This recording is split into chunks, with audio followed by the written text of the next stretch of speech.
abençoe, irmãos, em nome de nosso Senhor Jesus Cristo, amém? Neste resumo, estaremos começando uma série de resumos, de mensagens, pregada pelo nosso pastor Osmar Rodrigues Costa, onde teve inspiração na mensagem pregada pelo irmão Brana, obra-prima. E nós estaremos nesta série de resumo, estudando juntos, recordando juntos, e estaremos vendo nesta sequência daquilo que nós temos aprendido com o nosso pastor, com o profeta. Estaremos vendo os 4 fundamentos do Velho Testamento. Em seguida, teremos o fundamento, corpo e obra-prima. Logo, a perfeição da obra de Deus. Cristo, a imagem de Deus ferida. A imagem fala. E terminando esta série de resumos, estaremos recordando o resumo da mensagem, o grande escultor. Amém? E nesta noite, começando, estaremos recordando a mensagem que o pastor Osmar pregou no domingo de manhã, dia 24/6/2001, onde ele pregou a mensagem, os 4 fundamentos do Velho Testamento. A inspiração, mensagem do profeta William Branham, a obra-prima. Edificados sobre o fundamento dos apóstolos e dos profetas, de que Jesus Cristo é a principal pedra da esquina, no qual todo o edifício bem ajustado cresce para templo santo no Senhor, no qual também vós, juntamente, sois edificado para a morada de Deus em Espírito. Efésios, capítulo 2, do versículo 20 ao 22, foi a leitura. Querido Pai Celestial, que o Senhor, mais uma vez, tome a direção de tudo, Pai, e abençoe a cada um de nós, para que possamos, Senhor, a cada dia, a cada noite, a cada culto, a cada instante, estarmos mais perto de Ti. Em nome do Senhor Jesus Cristo. Amém. Irmãos, nós aprendemos que não adianta casa bonita sem fundamento.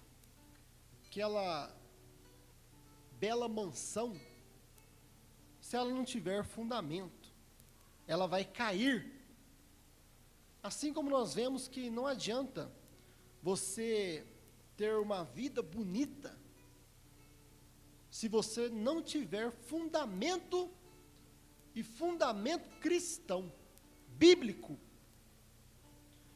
Assim como nós também não adianta termos fé, sem termos o fundamento da Bíblia, porque toda fé que não é edificada no fundamento da palavra de Deus, ela vai cair.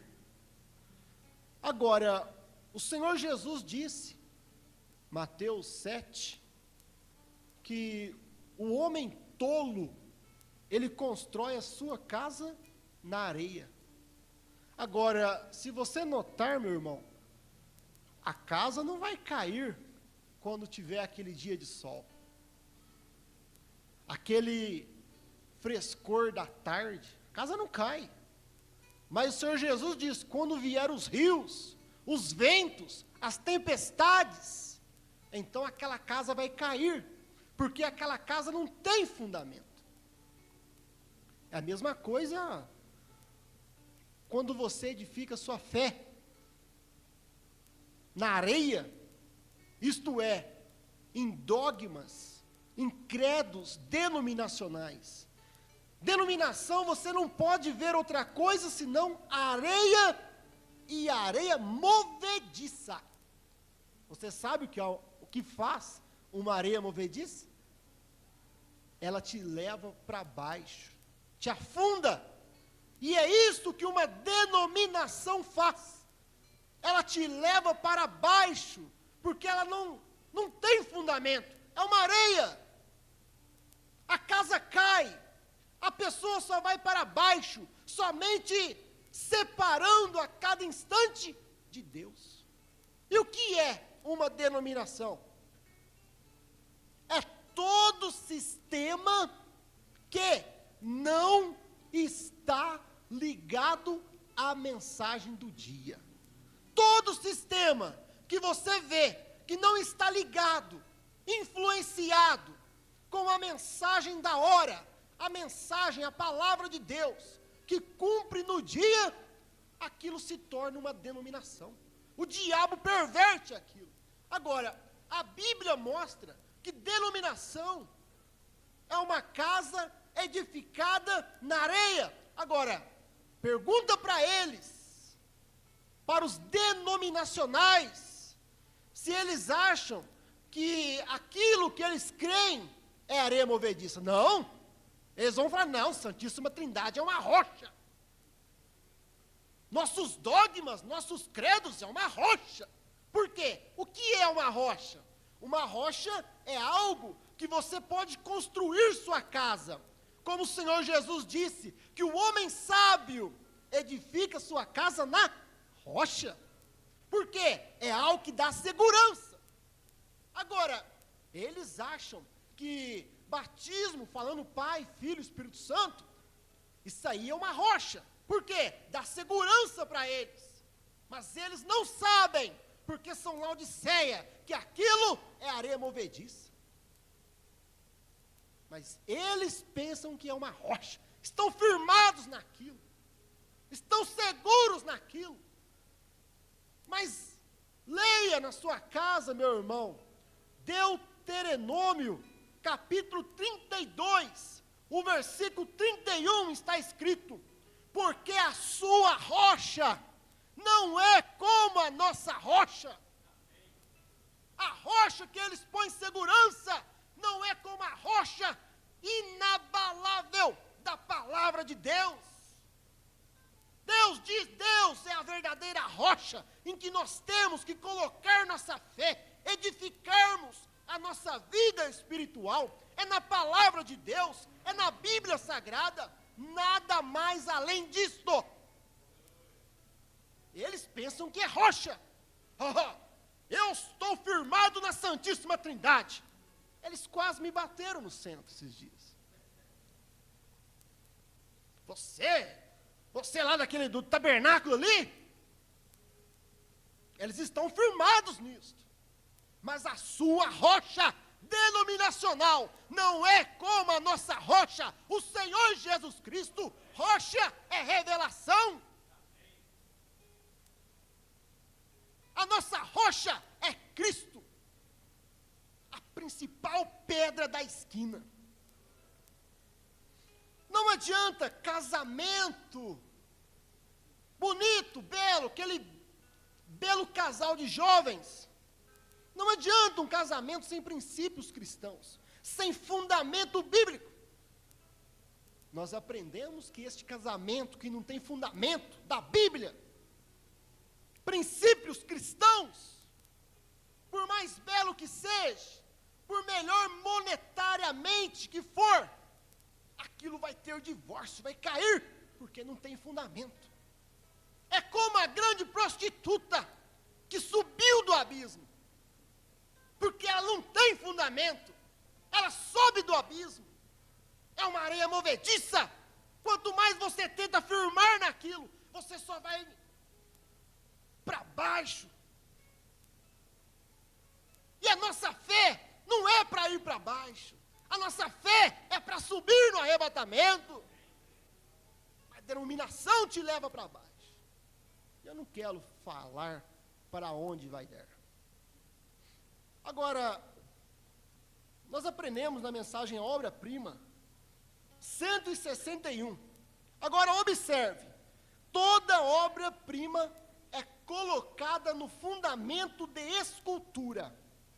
A estátua de Moisés, feita por Miguel Ângelo, está num pedaço de mármore de 3 ou 4 pés. Isto tem uma base. Então Deus, na preparação desta obra-prima, Ele coloca isto no fundamento dos patriarcas. E o fundamento dos patriarcas, primeiro, foi Abraão, então Isaque, então Jacó, depois José, as 4 esquinas. Miguel Ângelo construiu, esculpiu sua obra-prima, a estátua de Moisés. Aquilo que tinha em seus pensamentos, ele esculpiu em sua frente. Quando ele chegou na perfeição daquela estátua, aquilo estava tão perfeito, com o que estava no seu pensamento, que ele simplesmente tomou seu martelo e bateu no joelho da estátua. E aquilo feriu a estátua.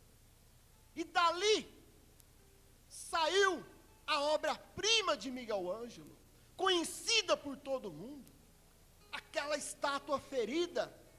E Deus, o grande escultor, Ele então começou a construir a sua estátua, a sua obra-prima, e Ele começou criando os peixinhos, veio se aperfeiçoando na criação, criando o urso, criando o macaco, criando a serpente, até que no 6º dia, Ele criou a sua obra-prima, a obra-prima de Deus.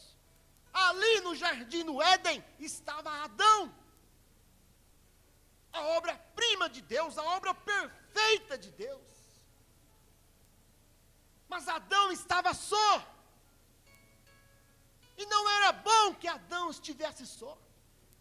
Então, assim como Miguel Ângelo tomou um martelo e feriu a estátua, Deus adormeceu Adão no Éden, e Ele então feriu Adão ao seu lado, e dali tirou osso, uma parte da sua costela, e então dele saiu Eva, a obra-prima de Deus, o do grande escultor.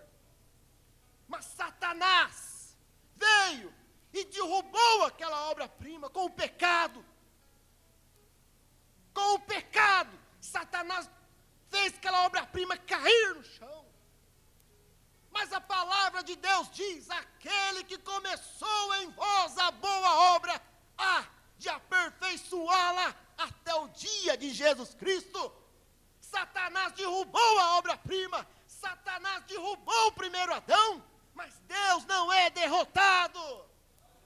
Se Deus começou na sua vida, Deus termina.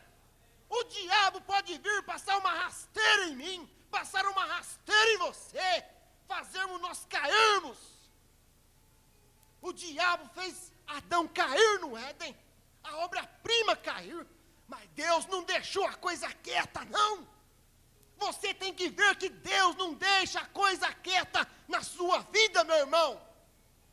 Nós estamos sujeitos a falharmos, mas Deus começou a boa obra em nós.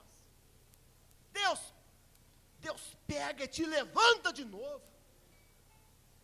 porque Deus não é derrotado. Primeiro Adão caiu, mas Deus começou de novo. Deus não desanimou de Adão. E o profeta diz que este Deus é um Deus que não muda. Se Ele teve misericórdia de um primeiro homem lá atrás, Ele está obrigado a ter misericórdia de nós aqui. Isto é graça de Deus. Ele não levanta qualquer um, Ele levanta a sua obra-prima, aquele que Ele começou a boa obra. E Deus começou a erguer sua obra-prima novamente, mas para erguer sua obra-prima, para levantar o homem novamente, Deus teve que ter fundamento. Porque tudo que Deus faz, Deus tem fundamento. E o fundamento de Deus foi Abraão, fé. Foi Isaac, amor. Foi Jacó, graça. Foi José, perfeição. E a obra-prima de Deus estava sendo refletida nos patriarcas. A fé de Abraão era a fé da obra-prima de Deus. O amor de Isaac era o amor da obra-prima por Deus. A graça de Jacó era a graça da obra-prima de Deus. A perfeição de José era a perfeição da obra-prima de Deus. Tudo estava refletindo a obra-prima de Deus. Desde o fundamento, você vê, Abraão creu em Deus pela fé, e isso foi-lhe imputado por justiça. Abraão creu por 25 anos e não duvidou. Ali estava a fé de Jesus Cristo nele, manifestada, sendo refletida em parte, mas quando veio a obra-prima, aquilo fez sinais, fez maravilhas, e morto teve que sair da sepultura, doentes foram curados. 65 a obra-prima, mas quando o velho, agora, as bases foram fundadas através da fé, amor, graça e perfeição, por meio dos patriarcas. Agora, 66, o corpo de trabalho que chegou a esta grande obra-prima foram os profetas, que eram a palavra. Eu espero que vocês possam ver isto. Vem, os profetas, não as leis, os profetas, pois os profetas eram a palavra vindicada, a qual forma o corpo. Não os patriarcas, os profetas, eles eram a palavra. 67, finalmente, como ele começou lá atrás, nos dias de Moisés, e veio através dos profetas, para cada um, isto finalmente, construindo um corpo, se aproximando o tempo todo, e o maior de todos eles era João. Quando Deus foi erguendo o corpo através dos profetas, então chegou João Batista, diz o irmão Brana, o maior deles todos era João. Assim diz a Bíblia. Jesus disse isto: não há homem algum nascido de mulher tão grande como João Batista, porque João, quando veio João foi o pescoço do corpo, pois foi ele quem pôde introduzir a palavra, ele foi o pescoço, ele que ligou Cristo, a palavra, ao corpo dos profetas do Velho Testamento. E então vem finalmente a grande cabeça, a cabeça de tudo isto. O restante do corpo simplesmente falou disso. 68. A base foi colocada pelos patriarcas, o fundamento. Mas o corpo foi construído pela palavra, que eram os profetas. E aqui vem a cabeça de tudo isto. Quem entra em cena então? João teve que perder a cabeça, porque ele foi o pescoço, mas quando veio Jesus Cristo, Deus levantou o homem novamente, o segundo Adão, a obra-prima de Deus de pé novamente. Aquele que começou em vós a boa obra, há de aperfeiçoá-la até o dia de Jesus Cristo. O primeiro Adão caiu, a obra-prima caiu no Éden, mas Deus levantou ela em Cristo, segundo Adão. E o profeta diz que o Velho Testamento e o Novo Testamento são marido e esposa. Quando Cristo, a obra-prima, foi levantada do Velho Testamento, ali estava o marido, o esposo, a obra-prima de Deus. E agora no Novo Testamento, Deus levanta a esposa do esposo, a noiva do Senhor Jesus Cristo. E é o que estaremos vendo no próximo resumo: fundamento, corpo e obra-prima. Obrigado, Senhor, pela tua graça para cada um de nós. Em nome do Senhor Jesus Cristo. Amém.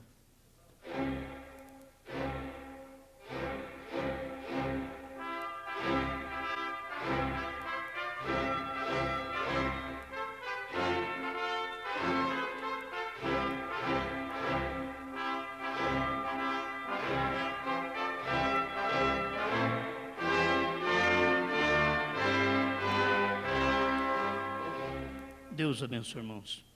Isaías, capítulo 7, versículo 14.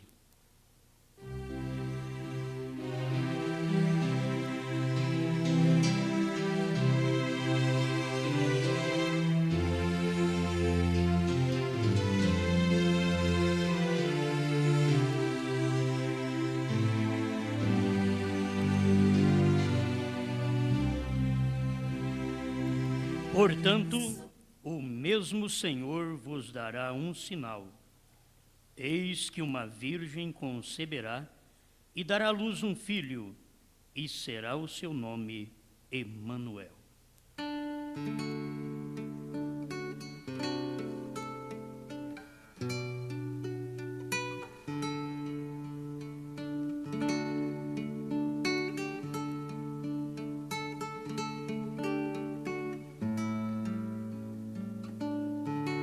Estamos confiados em Ti, Senhor.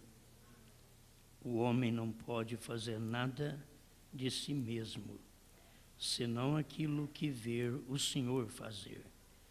Estamos aqui para fazer algo que estamos vendo o Senhor fazer. Ajuda-nos a prosseguirmos nesta verdadeira fé que foi dada aos santos, aos separados do mundo para o Senhor. Em nome de Jesus Cristo. Amém, Senhor. Amém.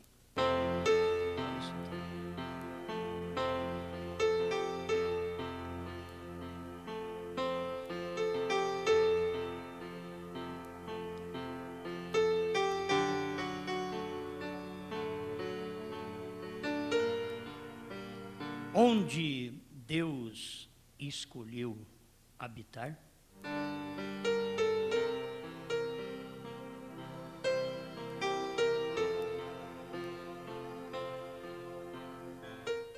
Deus escolheu habitar em carne humana.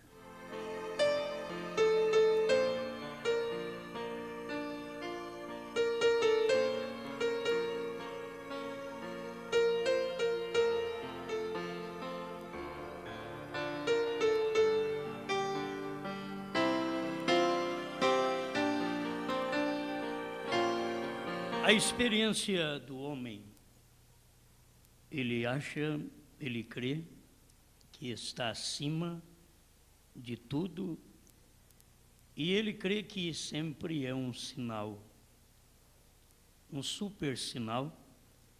Nós temos visto Deus manifestar em carne, isto é um super sinal. E em todos os tempos, o mundo teve o seu sinal. O Titanic foi um sinal de que não afundava e afundou.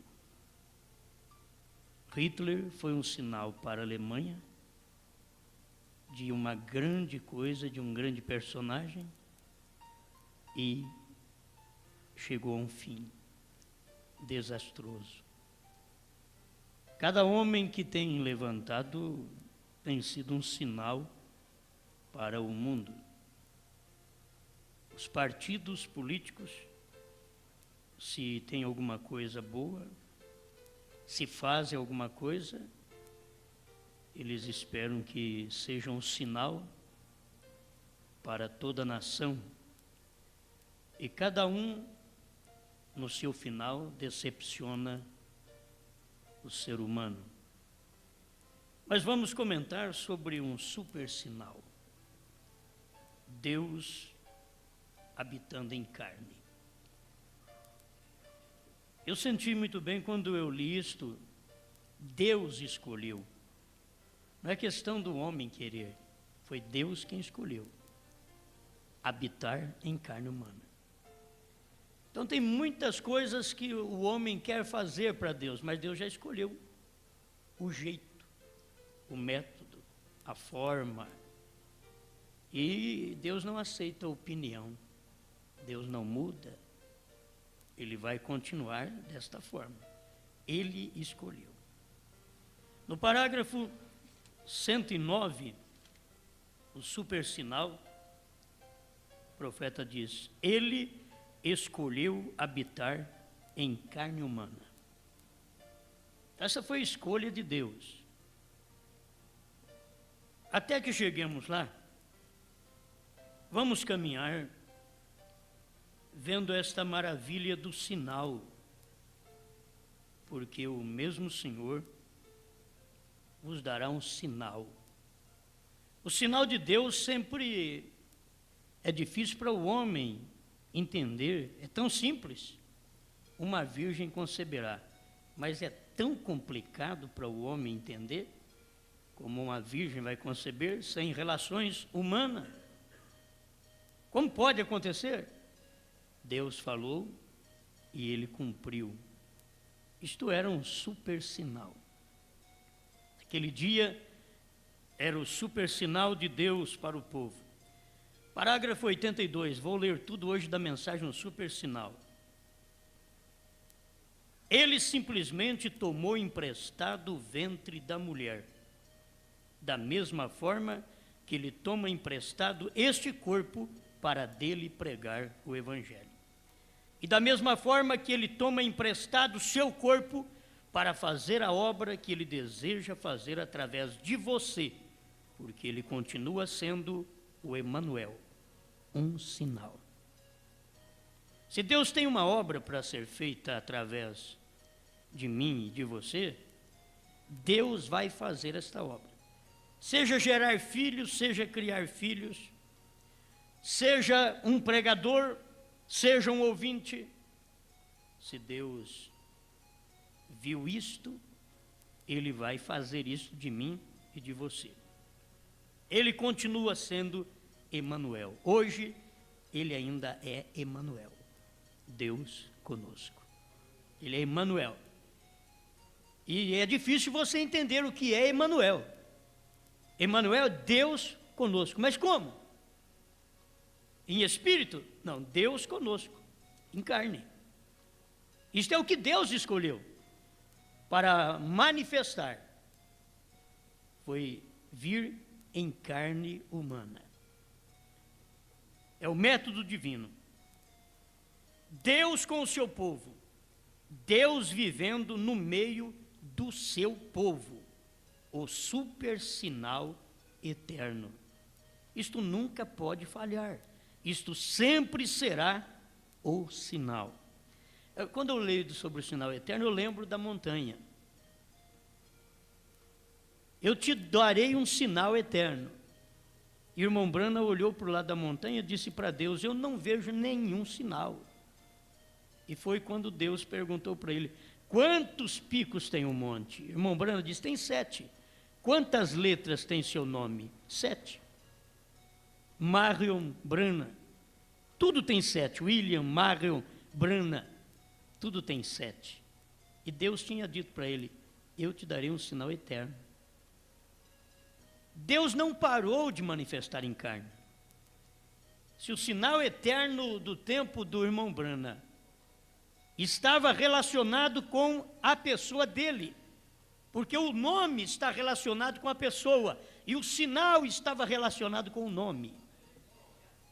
Vocês veem? Eu te darei um sinal eterno. Deus em carne. Emanuel outra vez. Deus conosco.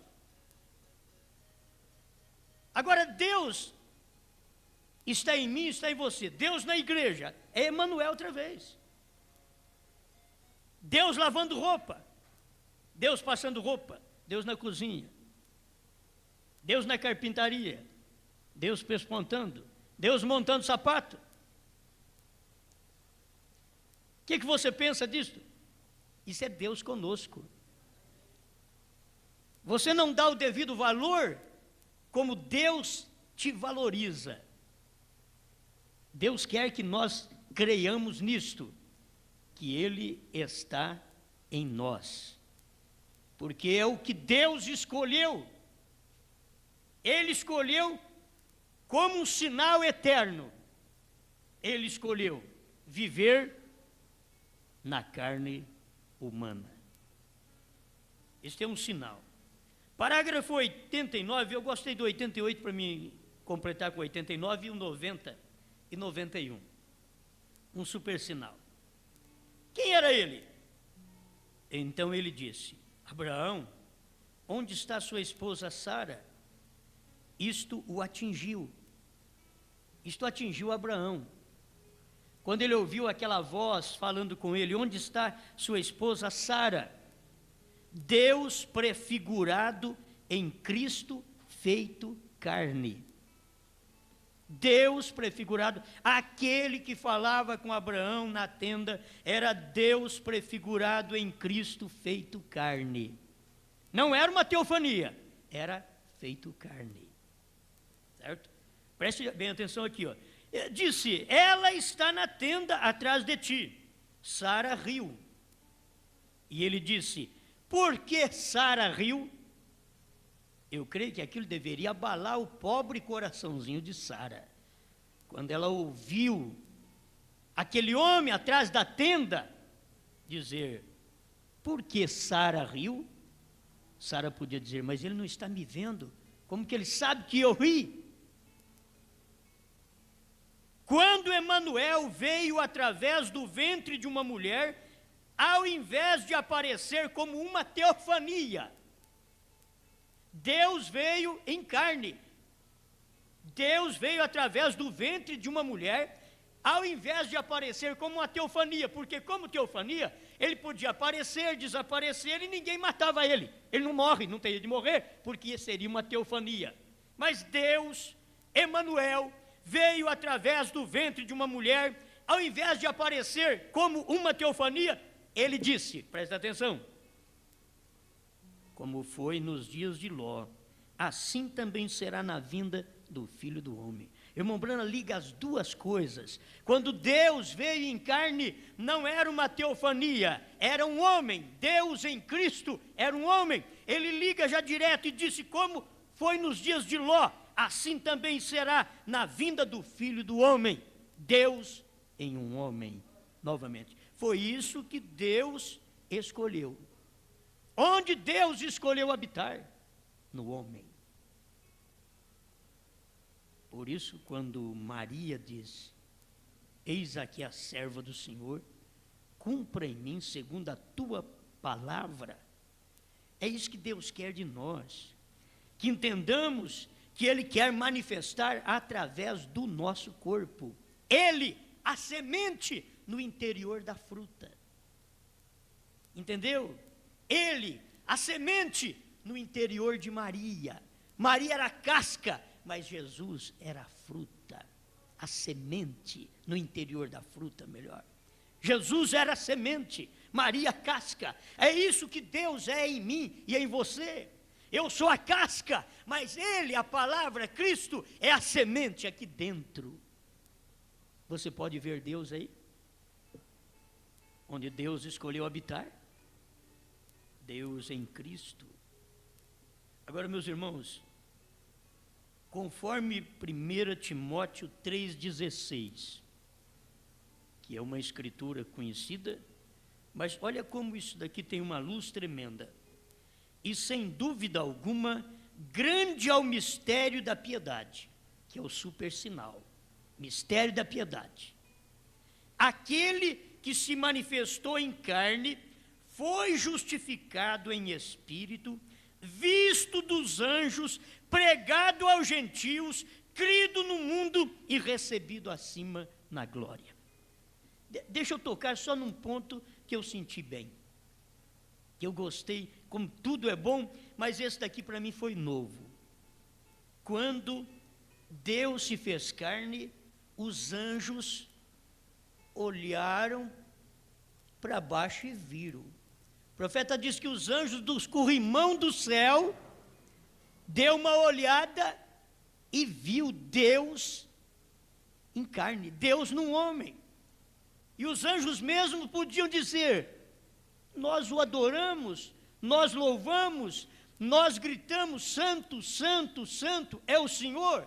Olha ele em carne, olha ele andando, olha ele na manjedoura, olha ele no monte da tentação. Meu irmão, que podia fazer isso com os anjos?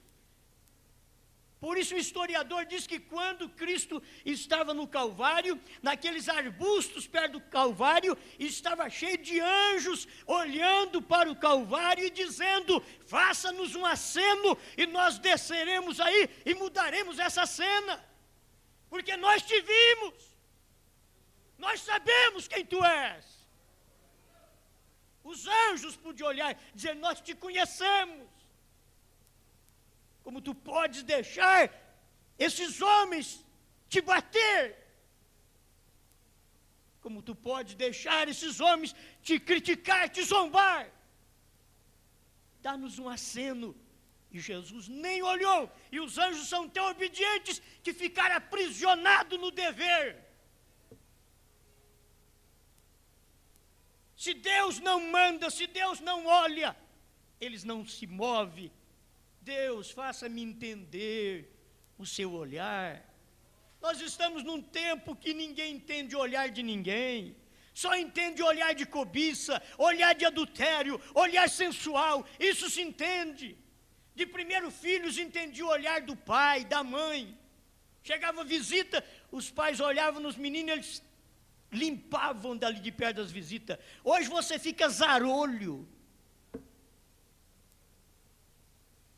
E menino não entende. É o espírito da era, o povo não entende. Você pode pregar o quanto você quiser. Eles não entendem, é assim, diz o Senhor: cegos, nus, infelizes não sabem. Eles não entendem.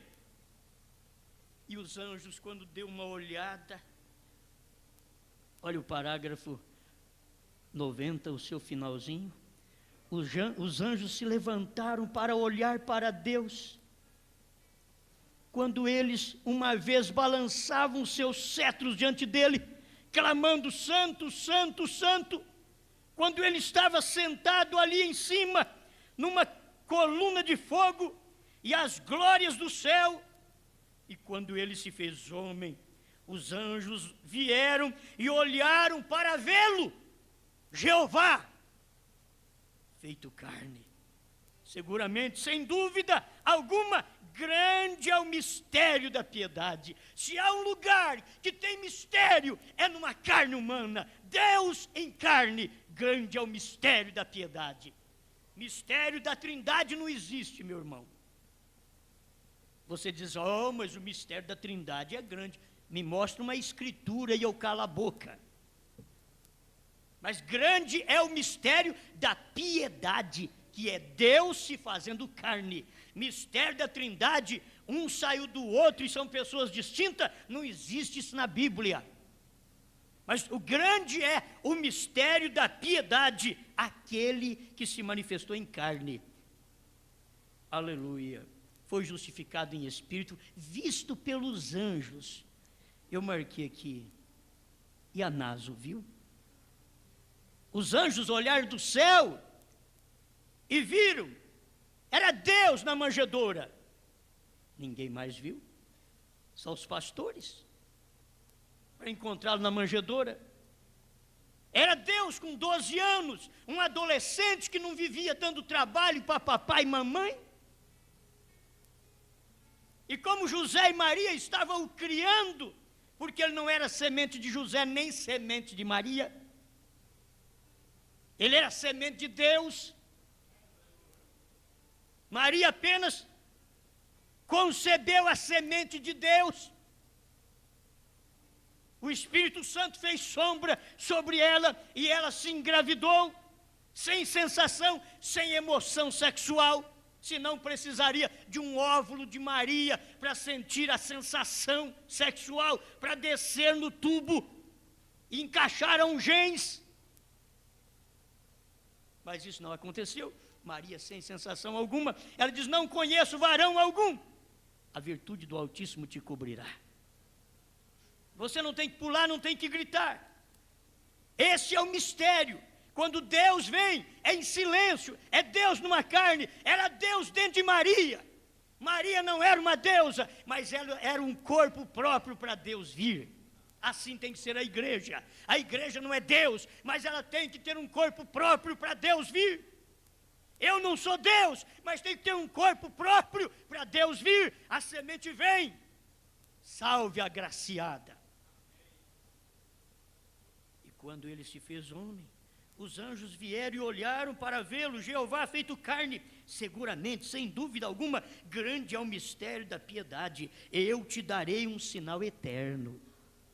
E quando ele fala de sinal, você vai ter que notar o sinal eterno. Era porque Deus manifestou em carne em Cristo e ele tinha que manifestar em carne outra vez. Isto é sinal eterno.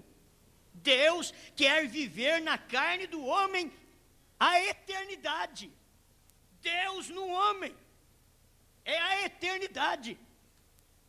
Mas carne e sangue não herda o reino dos céus, mas Deus amou tanto isso que ele manifesta o tempo todo em carne humana e finalmente ele pega esse corpo na ressurreição e o glorifica, porque ele quer viver na carne do homem. Durante todo esse período, esse espaço de tempo que nós temos, desde quando Deus manifestou para Abraão, era uma prefigura de Cristo, do Emanuel, em carne falando com Abraão. Por isso, nesse tempo final, é uma prefigura de Cristo, olhando outra vez para trás. Lá teria que olhar para frente. Olha, do tempo de Abraão, você olha 2000 anos para frente. No nosso tempo, se olha 2000 anos para trás. Olha para frente e ver Cristo em carne. Agora você tem que fazer a mesma coisa, ver que este daqui, a manifestação do último dia, seria tal qual aquela daquele tempo, só que lá veio fora do sexo. Mas Deus amou viver através da carne do homem, se expressar através do homem, não somente no profeta do dia, mas em todos aqueles que pertencem ao seu corpo. Seu corpo quer dizer corpo de Cristo, ao corpo místico. Deus quer viver em mim e em você. Eu te darei um sinal eterno, pois Deus foi feito carne. Escuta bem aqui agora, hein? Pois Deus foi feito carne no nosso meio. Ele habitou em carne. Isto será um sinal eterno, não somente para os pastores, para olhar e crer. Presta atenção que isso não é somente para pregador, não. Não somente para pastores, para olhar e crer, mas para vocês, o tabernáculo Bran. E para este mundo cruel, para ver que aquele é Deus. Deus deu aquele sinal. Jesus disse: como o Pai vive, tem me enviado e vem comigo, e estava em mim, então eu vos envio o Pai vivo para ir convosco e estar em vós, um sinal eterno. Estes sinais seguirão aqueles que crerem. Vejam, eu estarei convosco mesmo em vós até o fim da terra. Eu estarei convosco no fim do mundo. Eu estarei ali convosco. Deus no fim do mundo conosco, você tem que saber que seria Deus no oeste. Deus no entardecer, no fim do tempo, no fim do dia.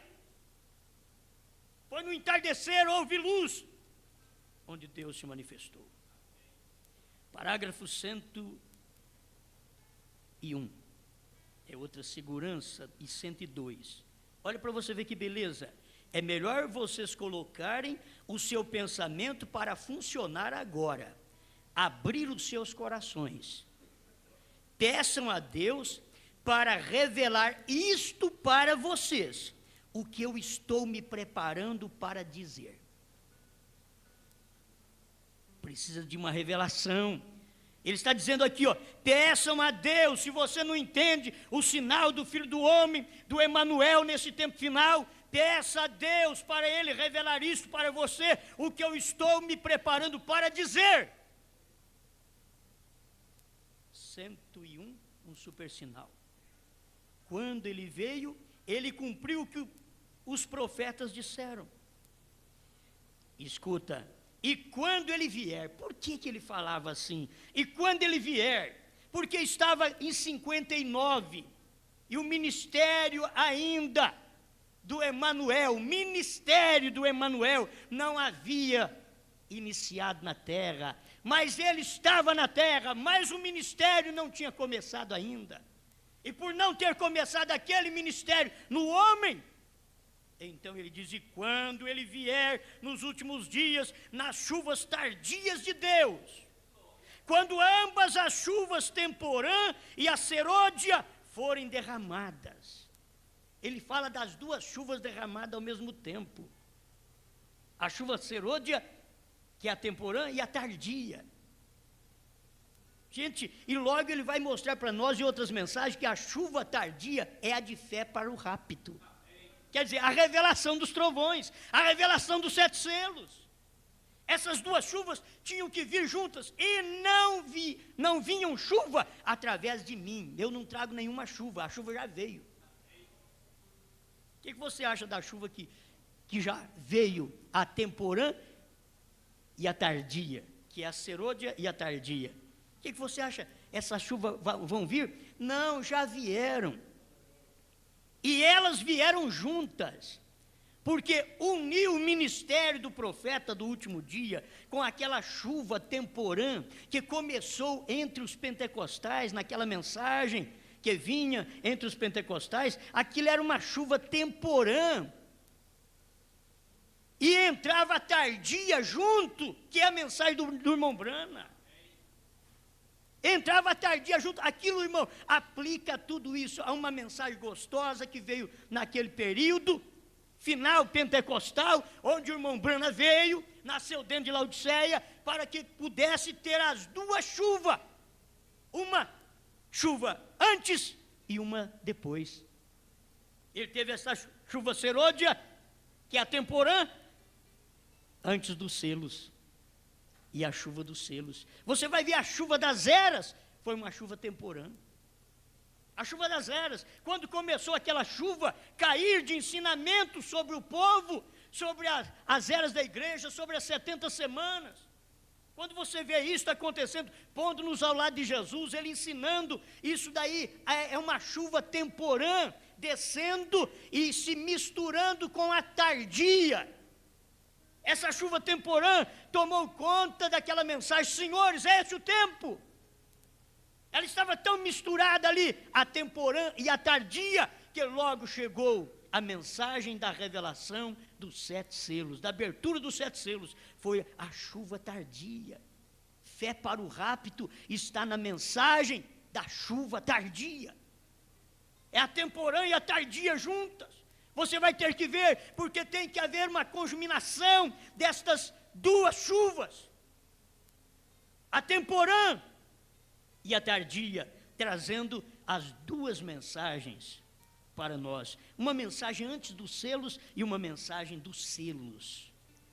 Quando você tem a mensagem dos selos, o irmão Brana pregou a mensagem do sinal e diz, este é o entardecer para mim, é o entardecer para a minha mensagem, é o entardecer para o evangelho. Era chuva tardia, descendo sobre a igreja, tem que molhar, cada um de nós precisamos nos molhar com essa chuva. Diz, Senhor, me molhe com essa chuva. A chuva que caiu em 63, 60, 63, 65, me molha com essa chuva de ensinamento. Chuva quer dizer ensinamento. Chuva tardia é ensinamento profundo, é ensinamento de revelação. É a palavra revelada para nós. Veio essa chuva para molhar os eleitos. Isso não molha qualquer pessoa, não vai molhar o eleito. Amém?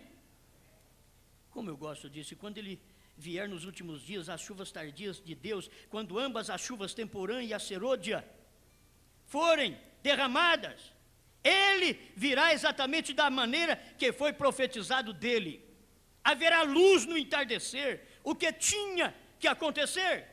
Emanuel, o mesmo Filho, a mesma luz, o mesmo Deus que veio, habitou em carne com o seu povo no dia de Pentecostes, virá da mesma maneira nos últimos dias, pois será a luz do entardecer. O que é isto? Haverá um sinal eterno, Deus conosco. O que Jesus era? Deus conosco. A mensagem de William Branham, o que é? Deus conosco. O que é essa mensagem? Um sinal eterno. A luz do entardecer é um sinal eterno, é Deus com o homem. Deus foi quem escolheu fazer isso através do homem. Ele veio em teofania, mas um dia ele fez uma representação de Cristo com Abraão. E veio em carne e falou com Abraão. Depois ele veio em Cristo. E ele prometeu, assim como foi nos dias de Sodoma, também será nos dias do Filho do Homem, que seria Deus conosco, outra vez em William Marion Branham. Não é outro ministério, gente. Não tem outro homem para isso, não. Deus conosco, Deus em nós. Agora eu quero que você aproxima disso. Deus conosco foi muito bom. Como Jesus, Deus com os discípulos foi muito bom, mas não era tudo. Eu quero que você perceba isso. Não era tudo. Se fosse tudo, Jesus não precisava mandar o Espírito Santo. Ele disse que teria a igreja que receber o Espírito Santo. E disse para a igreja: ficai em Jerusalém até que do alto sejais revestidos de poder. Deus conosco, andando numa carne chamada William Branham, não é tudo. Tem que ser Deus em nós. Tem que ser Deus em nós. Isto quer dizer a mesma mensagem que veio dentro do pequeno camponês William Branham, tem que descer dentro de cada um de nós. Deus em mim, Deus em você. Onde Deus escolheu habitar? No homem. Esse aí, Deus quer habitar no homem. E eu quero encerrar aqui com o parágrafo 109. Haverá luz outra vez no entardecer. Oh, este dia escuro que temos atravessado. Ele escolheu habitar em carne humana. E hoje, eles fazem dele algo assentado em um trono. E, meus irmãos, eu queria que vocês trouxessem Deus para mais perto. Porque o irmão Branham, em 59, pregando essa mensagem, um super sinal, ele está dizendo aqui: ele escolheu habitar em carne humana. E hoje, eles fazem dele, fazem de Deus algo assentado em um trono. Eles fazem dele um Deus lá do céu, distante do pecador, longe do homem. Isso está errado. Você não pode crer apenas num Deus assim, um Deus lá no céu. Não, você tem que ver o que Deus escolheu. Ele escolheu habitar sempre no homem. Hoje eles fazem dele algo assentado em um trono, eles fazem dele algo pré-histórico. Por isso, quando você prega batismo em nome de Jesus Cristo, ele diz: não foi para a igreja do dia de Pentecostes. Quando você diz: não, mas a Bíblia diz que a mulher tem que ficar calada na igreja, ele diz: não, mas foi para a igreja de Corinto. Este povo crê num Deus pré-histórico. Mas o profeta veio e pregou uma mensagem, levantando e tirando-o da história. Quando você tira Deus da história, você tem que pôr ele dentro de você. Deus não fica em história. Ele quer estar dentro do pecador. Não importa quão pequeno você seja. Não importa quão impuro você acha que você é. Chame Deus em cena para você ver se Ele usa a justificação e te põe no lugar. Ele usa a santificação e tira a nossa imundícia e nos coloca ao lado para Ele depois entrar e fazer a sua obra através do batismo do Espírito Santo. Aleluia. Mas hoje eles fazem dele algo assentado em um trono, eles fazem dele algo pré-histórico. Outros querem levá-lo de volta para ser um filósofo. Outros querem fazer dele um profeta. Quer dizer: o profeta da Galileia. Só fala do profeta da Galileia, esquece do profeta da América, que é profeta para o Brasil, que é profeta para o mundo. Eles esquecem. Por isso eles fazem Deus, um pré-histórico, eles deveriam ver Deus num homem hoje. Foi o que Deus escolheu habitar, foi no homem. Deus mesmo, quando fez todas as coisas, ele sabia que ele tinha que vir habitar no homem, porque ele fez o homem e depois ele teria que ser homem. E Deus, a palavra, se fez carne, Emanuel, Deus conosco, era homem. Chorava, sentia, era homem de dores. Isaías 53 diz que ele era homem de dores, cansado, mas era Deus. É duro para você crer, mas é homem de dores, povo de dores, mas é Deus em você. É isso que Deus quer que eu creia. Deus quer que eu creia. Essa é a maior mensagem que tem, irmãos, é sinal eterno, é a maior mensagem. Mas, irmão, Ele é Deus em você.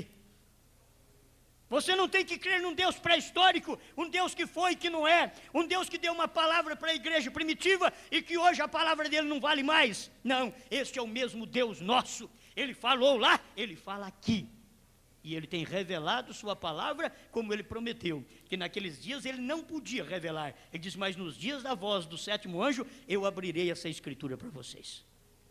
Eu revelarei esses 7 selos, eu desatarei essa Bíblia, que os teólogos vêm quebrando a cabeça faz 2 milênios e fazendo da Bíblia 3 deuses. Eu vou desatar isso quando o sétimo anjo vier. E veio o sétimo anjo e desatou os 7 selos, porque era Deus num homem. Era Apocalipse 10:1 em Apocalipse 10:7. É fácil entender. Era Apocalipse 10:1, Cristo dentro do anjo de 10:7. Deus não podia cumprir sua palavra se não estivesse dentro de um homem. Isso é promessa dele. Onde Deus escolheu habitar? No homem. Ele é Deus em você. Deus manifestado em carne. Senhor, te damos graças. A fragilidade do homem é tamanha. Foi por isso que Anás não pôde te ver, porque o Senhor era homem naquele dia. Eles olhavam no Senhor e viam um homem cansado, pés sujos, de sandálias, pregando de um lado para o outro. Não tinha templo, não tinha um local onde reunir o povo, senão na beira do mar, perto de um barco, pregava. Perto das relvas, o povo assentava por ali naquela grama e ouvia a voz do Senhor, e aquela voz era tão tremenda que penetrava no coração pecador e mudava a vida deles. Deus num homem, Deus era um homem, e o Senhor veio nesta era outra vez e cumpriu sua promessa da Bíblia, que é nos dias idênticos aos dias de Noé e de Ló, o Senhor estaria aqui outra vez, Emanuel, Deus em carne.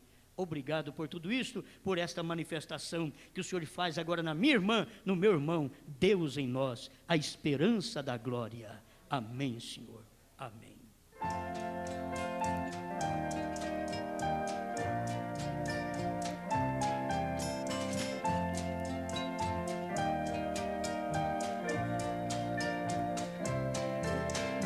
Cristo é o Verbo divino, Cristo é o fim da lei, Cristo, homem velho.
Ele nasceu da virgem.